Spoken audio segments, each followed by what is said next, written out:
여러분들께서 좀 많이 도와주시면 좋겠습니다. 안녕하세요 여러분, 김정현입니다. 오늘은 인테리어 공사를 하고 나서 만족하신 고객이 다음번 혹시 또 공사가 필요할 때 과연 나한테 돌아올까 라는 주제로 말씀을 나눠보도록 하겠습니다. 인테리어 공사를 하고 난 고객은 다음에 시간이 지나도 고객이세요. 제가 언젠가 고객과 친구가 되기보다는 조력자가 되어라 라는 말씀을 드린 적이 있어요. 이것처럼 한번 고객이셨던 분들께서 정말 만족을 했다라고 해도 언젠가 다음 공사가 필요할 때 분명히 다른 업체를 한 번 더 찾아보시게 돼요.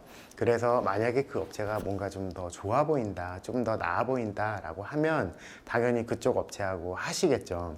근데 여기에 포인트가 있어요. 한번 공사를 하시고 다음에 공사가 필요하신 분은 번창하셔서 계속 공사를 하시게 돼요. 이때 혹여 나한테 공사를 다음번 공사에 하지 않으셨다라고 해도 그 다음 공사를 하실 때 다음번에 작업했던 업체보다 내가 더 좋았다라는 인상이 남겨질 수 있도록 처음 공사하실 때 신경을 많이 쓰셔야 돼요. 충분히 만족한 공사를 하시고 이 공사는 정말 잘했구나 라는 생각이 들었던 공사가 있었어요. 근데 이분께서 다음 공사를 할 때 제가 놓친 적이 있어요. 그 당시에는 굉장히 의아했었죠. 왜 나한테 공사를 안 하셨을까? 분명히 만족하셨었는데 라고 생각을 했었는데 나중에 왜 그럴까를 생각하다 보니까 내린 결론이 현장에 한 번 더 가서 내가 신경 쓰는 모습을 보여드렸더라면, 그리고 어떻게든 시간 쪼개서 고객분과 말씀 한 번 더 나누었더라면 아마 그런 부분이 섭섭해서 다음번 공사를 내가 하지 못했구나 라는 결론에 다다랐어요. 물론 저희들 같은 경우는 한 달에 딱 하나의 공사만 하는 게 아니라 여러 현장 일을 하다 보니까 제가 물리적으로 현장 한 군데에 붙어 있을 수가 없어요. 그래서 이 현장도 가고 또 영업도 하러 가야 되고 또 다른 미팅이 있어서 만나기도 해야 되고, 이런 것들 때문에 현장에, 물론 현장 담당자는 늘 있어요. 근데 여하튼 영업을 한 사람이 저기 때문에 제가 고객분하고 조금 더 고객분 고충도 들어드리고 했어야 되는데 이게 미진했다라는 생각이 들었어요. 앞으로는 조금 더 신경 쓰고 더 짬을 내서 찾아뵈어야 하는 부분이 아닐까 싶습니다. 그리고 이런 경우도 있어요. 저하고 2번이나 공사를 하셨었는데 3번째 연락이 와서 찾아가서 뵀더니 솔직하게 말씀을 해주셨어요. 사실은 다른 업체하고 진행을 하고 있었다. 조금 더 비용을 줄여보기 위해서. 그런데 그 같이 일하시는 직원분들도 그렇고 본인께서도 일을 하다 보니까 너무 답답하다. 그래서 다시 찾게 됐다. 미안하다. 이런 말씀을 하시는데, 물론 저야 괜찮습니다 라고 대답이야 했지만 사실 간담이 선을 할 정도로 위기감이 느껴졌었어요. 그렇게 작업을 했죠. 물론 저희보다 훨씬 더 잘하는 업체도 많을 거라고 생각을 해요.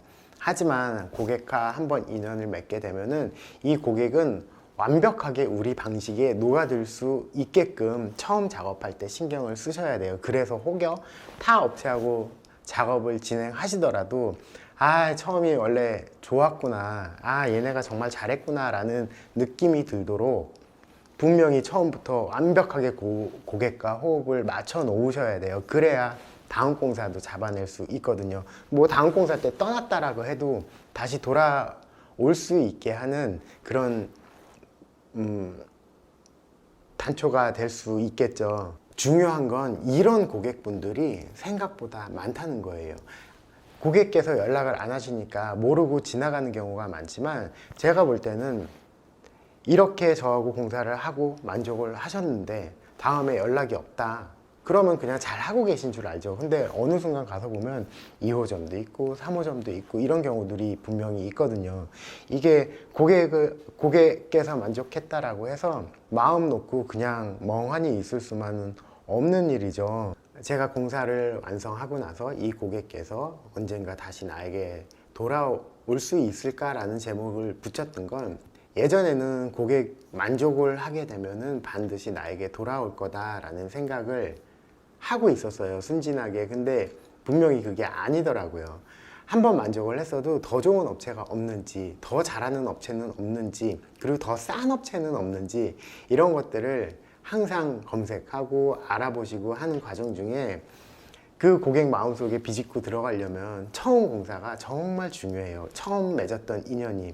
당연히 고객께서 공사할 때 불만이 있으셨다면 이거는 공사가 잘못한 거죠. 놓친 그 공사 한 번으로 끝나게 되는 거예요. 그러면은 영업은 그 고객에 대한 영업, 그리고 그 고객 주변에 있는 분들에 대한 영업은 끝났다라고 봐야 돼요. 저도 그런 경우 생각보다 많이 있거든요. 그래서 그 이후에 계속 조심하고 더 세심하려고 노력을 많이 하는 편입니다. 영업이라는 일이 100% 내가 다 수주할 수는 없어요. 그런데 유튜브를 찾아봐도 그렇고 아니면 관련된 책자들을 봐도 그렇고 분명히 독보적인 분들이 계세요. 그러면은 그분들도 100%는 아니지만 다른 영업하시는 분들보다는 분명히 성과가 높으세요. 이 성과가 높다라는 건 고객 한 분 한 분 만날 때마다 반드시 고객이 내가 어떤 일이 필요할 때 생각나는 사람이 되어 있어야 된다라는 이야기죠. 그래서 어떤 거 하나도 소홀할 수 없다는 얘기입니다. 그리고 고객께서 다시 찾았을 때 조금 주의해야 될 점이 있어요. 인테리어라는 영역은 오늘 공사하고 다음 달에 공사하고 그 다음 달에 또 공사하고 이런 게 아니잖아요. 올해 공사를 했으면 내년에 하실 수도 있고 후년에 하실 수도 있어요. 그래서 그 시간적인 인터벌이 꽤 긴 일 중에 하나죠. 그렇다 보니까 고객께서 다시 찾아오셨을 때는 이미 공사비에 대한 인플레이션이 생겨났을 확률이 높아요. 근데 다시 찾아오신 고객들은 당시에 공사했던 비용을 생각하고 계신 경우가 굉장히 많거든요.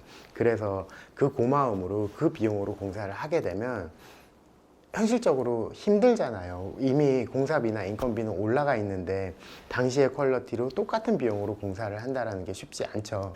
미리 설명도 잘 드려야 되고 이 고객한테는 내가 가지고 있는 노하우 그리고 디자인 가지고 보답을 드리겠습니다 라는 부분을 충분히 인지를 시켜드려야 돼요. 그래서 돌아오신 고객도 만족하실 수 있어야 되고 돌아오신 고객을 가장 반갑고 감사한 마음으로 받아들일 수 있는 것도 업체의 입장인 거예요. 분명히 이런 인플레이션에 대한 이야기를 반드시 나누셔야 돼요. 그래야 고객도 실망하지 않고 회사도 정말 감사한 고객이 될 수 있겠죠. 몇 년 전에 작업하셨던 고객께서 전화를 주신 적이 있어요. 이분은 저희하고 작업하고 나서 신축도 한번 하셨고 또 어떤 매장을 인수해서 부분적으로 보수만 봐서 운영을 하셨다라고 해요. 그리고 그 다음번 공사를 할 때 저희한테 연락을 주신 게 너무 힘들었다. 그동안 비용 좀 줄여보려고 직접 공사도 했었는데 힘들었었다 하시면서 다시 찾아주셨는데 오히려 이렇게 하니까 좀 쉬웠어요. 고객이 이미 공사 단가나 인건비들을 알고 계신 상황이라서 절감시켜 드릴 수 있는 부분들은 절감을 시켜드렸고 저희가 정당하게 요구할 수 있는 부분은 또 요구할 수 있었어요. 이게 무슨 얘기냐면 공사도 다 하실 줄 알고 단가도 다 알아요. 근데 저희를 찾았다라는 건 저희가 작업해온 노하우나 디자인을 사가고 싶으셨던 거죠. 그러면 이런 부분에 대해서 정당하게 인정을 받고 또 절감할 수 있는 부분은 절감을 시켜드리고 이런 게 이런 게 긍정적인 선순환이라고 할 수 있겠죠. 근데 이게 비단 인테리어 업계에서 뿐만이 아니라 우리가 살아가는 모든 경제 활동이 이렇게 정당한 서비스를 제공하고 정당한 대가를 받고 하면서 돌아가는 게 선순환의 경제가 아닌가라는 생각을 좀 거창하게 해봤습니다. 오늘 이야기는 여기까지 할 거예요. 그런데 여러분 생각보다 구독자, 좋아요 별로 안 늘고 있어요. 제 딴에는 열심히 한다고 하는데 여러분들께서 좀 많이 도와주시면 좋겠습니다. 제 영상이 조금 도움이 되셨다면 좋아요, 구독 꼭 부탁드릴게요. 오늘 말씀 여기까지 하겠습니다. 감사합니다.